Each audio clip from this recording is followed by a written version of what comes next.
오래 버텼습니다. 참고 견디고 계속했습니다. 하지만 어느 순간부터 의미를 느끼지 못합니다. 왜 버티는지, 무엇을 위해 버티는지 더 이상 명확하지 않습니다. 그럼에도 계속 버팁니다. 왜냐하면 버티는 것이 미덕이라고 배웠기 때문입니다. 조금만 더 버텨. 포기하지 마. 끝까지 해내야지. 버티는 사람이 강한 사람이고 버티지 못하는 사람이 약한 사람이라고. 하지만 고대 로마 철학자 세네카와 19세기 독일 철학자 니체는 전혀 다른 설명을 제시합니다. 버팀이 항상 미덕인 건 아니라고. 어떤 조건에서 버팀은 소모로 전환된다고. 사회는 버팀을 무조건적인 미덕으로 만듭니다.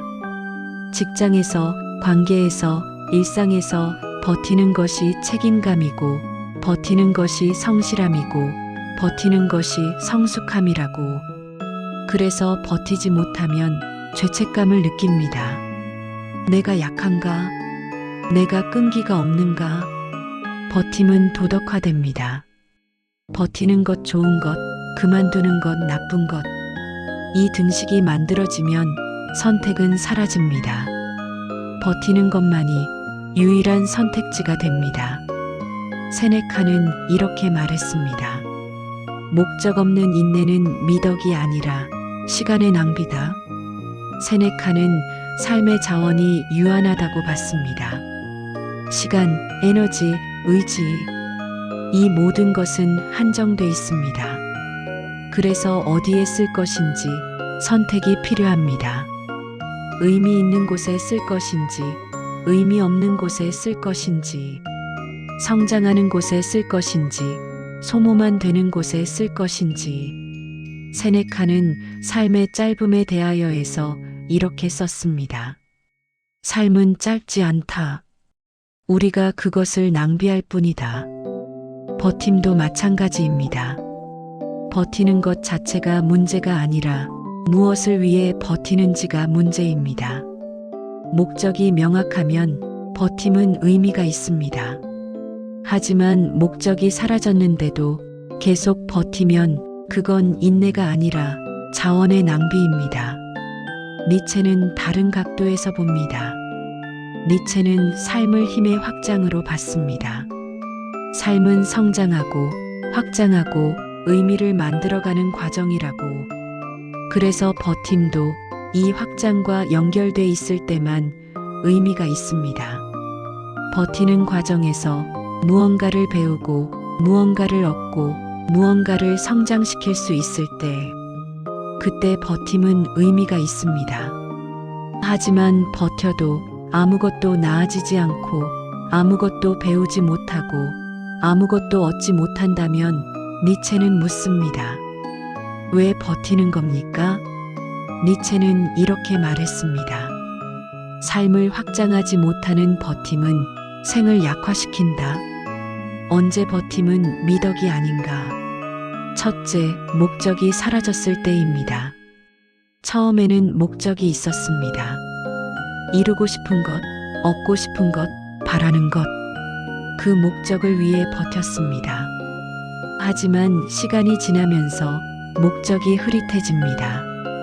왜 시작했더라? 뭘 원했더라? 목적은 사라지고 버팀만 남습니다. 그럼 버팀은 습관이 됩니다. 버티는 이유가 아니라 버티는 것 자체가 목적이 됩니다. 세네카는 이렇게 표현했습니다. 방향을 잃은 배는 바람이 아무리 강해도 나아가지 못한다. 둘째, 보상이 구조적으로 차단되었을 때입니다. 버티면 언젠가 나아질 거라고 생각합니다. 인정받을 거라고, 보상받을 거라고, 상황이 바뀔 거라고. 하지만 어떤 구조는 버텨도 바뀌지 않습니다.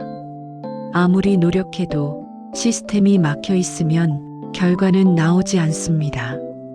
아무리 성실해도 평가 기준이 정해져 있으면 인정받지 못합니다. 니체는 이렇게 말했습니다. 힘이 발현될 수 없는 곳에서 힘은 자신을 갉아먹는다.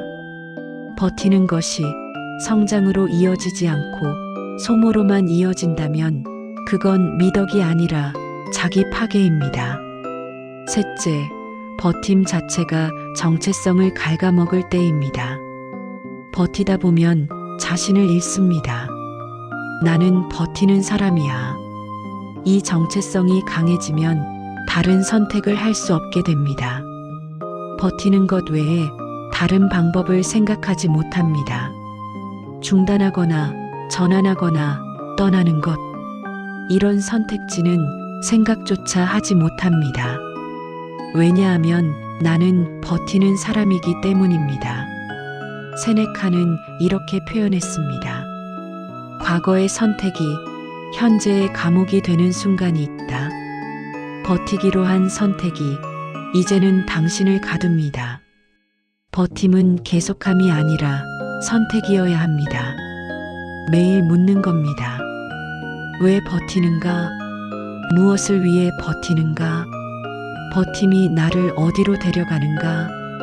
이 질문에 답할 수 있으면 버팀은 의미가 있습니다. 하지만 답할 수 없으면 버팀은 습관일 뿐입니다. 니체는 이렇게 말했습니다. 선택하지 않고 계속하는 것은 삶이 아니라 관성이다. 버팀이 선택이 아니라 관성이 되는 순간 그건 미덕이 아니라 정체입니다. 중단과 전환을 도덕적 실패로 보지 마십시오. 우리는 이렇게 배웠습니다. 끝까지 해내야 성공이다. 중간에 그만두면 실패다. 하지만 세네카는 묻습니다. 무의미한 것을 끝까지 하는 게 정말 성공입니까? 의미 있는 것으로 전환하는 게 정말 실패입니까? 세네카는 이렇게 말했습니다. 현명한 자는 무의미한 것을 지속하지 않는다. 중단은 포기가 아닙니다. 자원을 회수하는 겁니다. 무의미한 곳에서 의미 있는 곳으로, 소모되는 곳에서 성장하는 곳으로. 니체는 이렇게 표현했습니다. 삶은 긍정되어야 한다. 긍정할 수 없는 것은 삶이 아니라 부담이다. 버티고 있는 것을 긍정할 수 있습니까? 이게 내 삶이다. 이게 의미 있다. 이렇게 말할 수 있습니까? 없다면 버팀은 삶이 아니라 부담입니다. 버팀이 당신을 확장하지 못하고 당신을 약화시키고 있다면 그건 미덕이 아니라 소모입니다.